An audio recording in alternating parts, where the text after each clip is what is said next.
everyone, and welcome back. Thank you so much for joining us once again in our 365 Days with Jesus.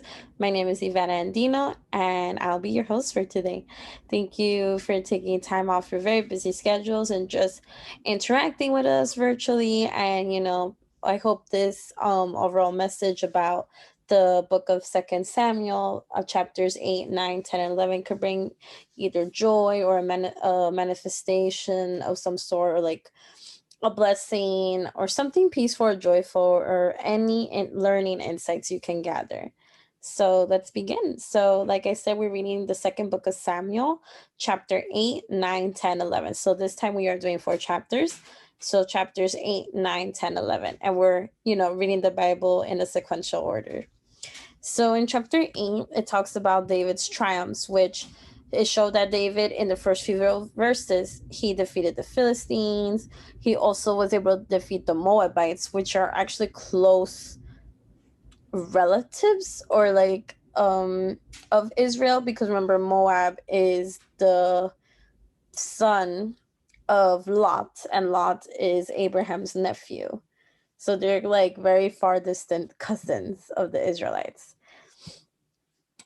He also was able to defeat this other land from the king Hadad verse 3, and which is he had a kingdom right near the Euphrates River, which most of us know or has heard about that river. It's still in our modern world, so that's nice to see. Also, the Syrians of Damascus, he struck down about 22,000 Arameans. Um, then the Hamathites, he also as well, and Ammonites, Amalek.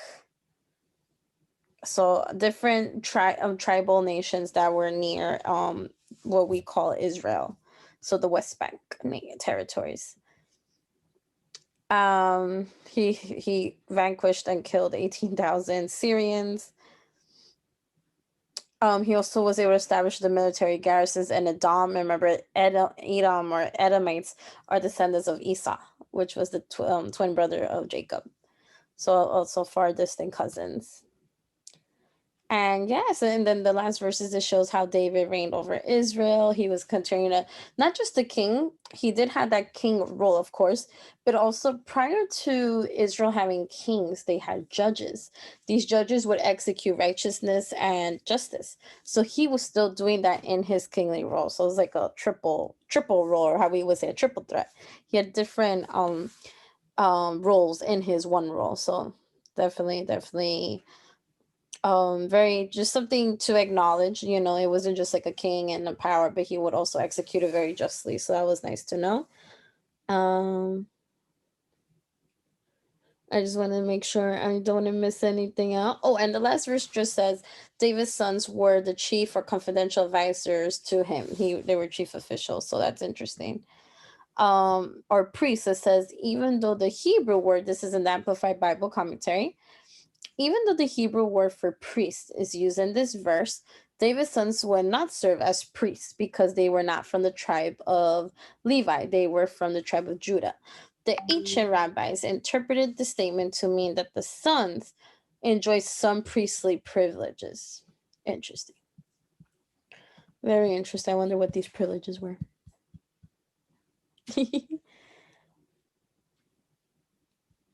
I guess some sort of like confidential advisors. Maybe they have some sort of communication with the priests. Maybe they were able to sort of support the priests. I'm not too sure. But that's interesting to know. They still got some privileges. So, okay. Now we're going to continue with 2 Samuel chapter 9. And this is a very nice chapter. And it really shows about kindness. And what I like about these four chapters is they're also brief. They're not long. Like chapter 8 had about, I think, 15 verses max? 18 verses, I apologize. And then 2 Samuel 9 is also short, only has 13. So this was a good read. It shouldn't take more than 30 minutes to read these four chapters.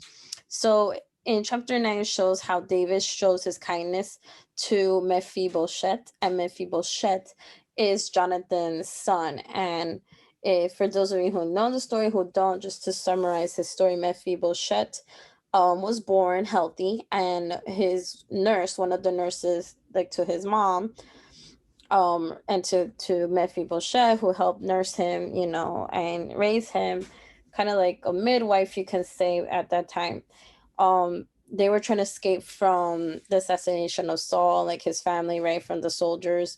Um, when Jonathan, from the Philistines. So when she takes him out of the kingdom, or out of the castle, you could say, wherever they live in that throne, she was running with the baby, but Mephibosheth slipped, and then as he fell, some of us could fall on your arm, on your head. He fell on his feet, so he was lame. What they said, he was lame, or he had like walking. He was able to walk properly. He had foot problems, so that was like a disability. He had a physical disability, and they would call him that he was lame, in his feet. So David had asked the kingdom, is there anyone I can show kindness that is in the house of Saul from my best friend Jonathan? Because that was the covenant. We said it a few days ago. That was the covenant that Jonathan and David swore by, that they're going to show kindness to their descendants. Because normally, right, if whoever has watched Game of Thrones, and just with the title Game of Thrones, and in past kingdoms or dynasties or anything royal leaderships in history, even in current times, possibly, you see when there's a monarchy or ruler, powerful rulers that come down, from the past, the new rulers would try to make sure that if it was like a coup, right, or if they conquered this new kingdom, they would assassinate anyone from that former kingdom line. So it was like a normal thing. But that's why David Jonathan had that covenant, like, no, we're not gonna assault our family member. We're not gonna kill anyone from our families, not from they were Jonathan, right? Jonathan was killed by the Philistines, so it's by foreigners. And then there was a servant of the house, of Saul, who was serving now David. He's like, his name was Ziba. He's like, yes, there's a boy named or a man named Mephibosheth. He's Jonathan's son, and he told him the story. He's lame on his feet.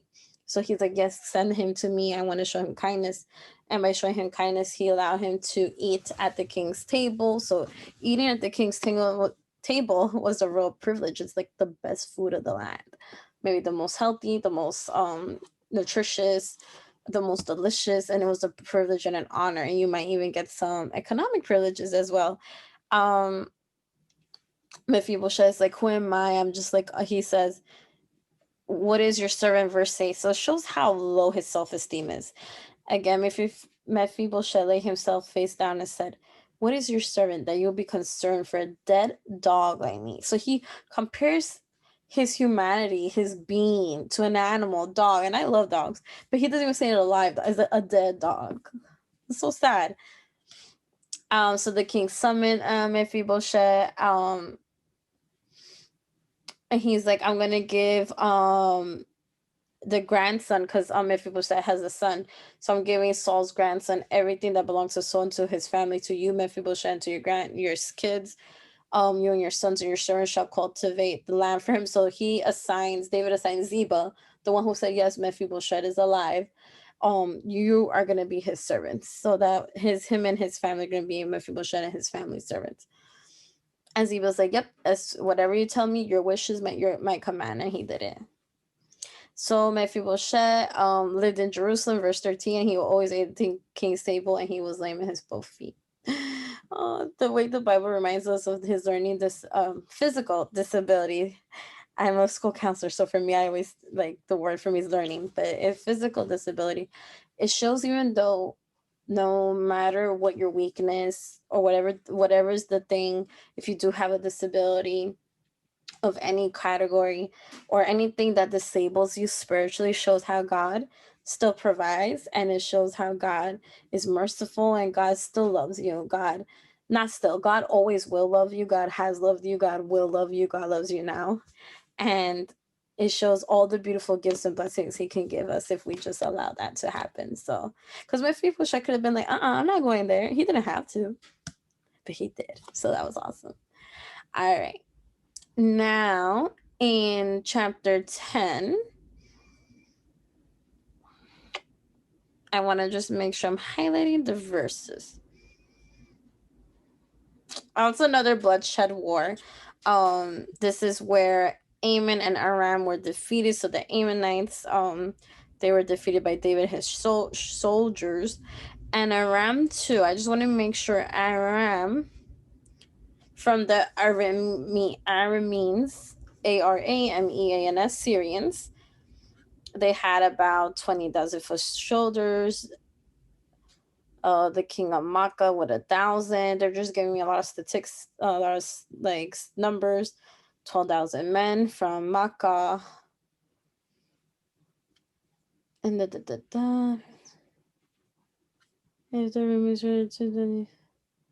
what I like was this. So Joab, so one of David's nephews.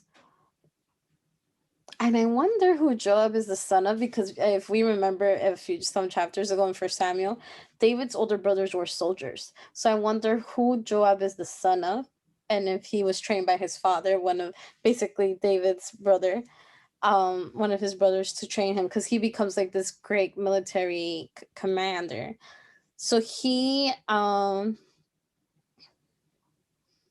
tells Abishai, his brother, so another nephew of David, all right, if the Arameans, I'm going to fight the Arameans, you're going to fight the Ammonites, we're going to divide Israel's soldiers like that. And if you need help with those people, I'll go help you. And if I need help with these people that I assign myself, you'll help me. And they did. And God was with them. God gave them the blessing. God allowed them to win. And they were again near the river of Euphrates. And then the last battle happened at the end. It's just blood stuff and war. The Arameans fled before Israel. David killed 700 Aramean charioteers, 40,000 horsemen, and struck Shobak, the commander of their army. He died there. When all the kings serving Hadadezer, which was the king of Ammonites and the Arameans, they have been defeated by Israel. They made peace with Israel and served them. So the Arameans were afraid to help the Ammonites anymore. So they became their slaves. Very, very interesting. Wow. Now, chapter 11, 2 Samuel, chapter 11 is tragic. I'm sorry, these are some negative stuff. And I think at the end we'll see a lot of positive stuff. But in this chapter is, you could say, the climax of a story, right? The pinnacle of a story where things are starting to go downhill before there's a resolution, right? So Bathsheba, it's titled Bathsheba, David's great sin. So David gets up one morning, he wakes up morning, and from his king's palace, and from his window, he's able to see this naked woman. She's bathing. She was very beautiful, it says in appearance, verse 2. And then, he sends word for her, like, who is she? And then one of his servants are like, oh, that's Bathsheba. She's the daughter of Eliam, the wife of Uriah the Hittite. David sent messengers to take her. So obviously if the king summons you, I could only imagine as a woman, okay, what's going on? What can I do? So when she goes, then he lays with her. So do I think this was consensual? Not really. Maybe not. I think this could be considered rape, because I have no idea if this was like allowed, if she had an option, but it's just horrible sin. And she conceived, like she was pregnant, and she sends word to David like, hey, I'm pregnant. So, and it wasn't from Uriah, because Uriah has been in the war. So David sends word to Joab, his nephew, hey, send me Uriah the Hittite. And then Uriah talks to David, and David's like, hey, go to your house, relax, spend some time at home, to kind of coerce him to sleep with his own wife, so then the pregnancy could look like it's Uriah's baby. But Uriah was such an honorable man. He's like, no, how can my soldiers, my colleagues who are the soldiers, they're like suffering the tents and living like this, how can I go home and be with my wife like this? Like, no. So he sleeps at the entrance of the king's palace. Then David again is like, why didn't you go home the next day? He's like, no, it's been a long journey, just go. He's like, no. Uriah says the ark in Israel, Jordan, staying in huts or temporary shelters. And my lord drove in the service of my lord, camping in the open field. Should I go to my house to eat and drink and lie with my wife? By your life and the life of your soul, I will not do this thing. So Uriah is such an honorable man, which shows a really great contrast to David's character right now, which is like despicable right now. That the choice he did was poor, and had lack of honor. There was no honor in that decision. So David finally convinces him, let's have dinner together. He gets him drunk. But guess what? Uriah is still honorable man, even when he was intoxicated. He still didn't go to his house. So David takes drastic measures in his own hands. David writes a letter to his nephew Joab, like say, I want you to put Uriah in the front lines.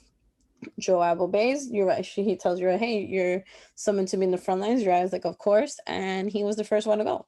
Front lines, you're like the first ones to leave this earth, right? Because it's like right there. Like your enemy could strike you very quickly.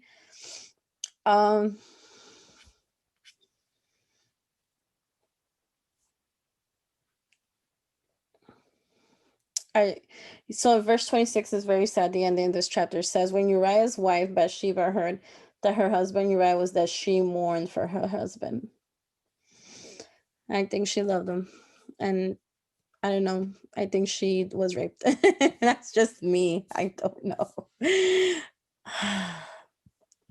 Verse 27, when the time of mourning was past, David sent word and had her brought to his house. She became his wife, bore him a son. But the thing that David had done with Bathsheba was evil in the sight of the Lord.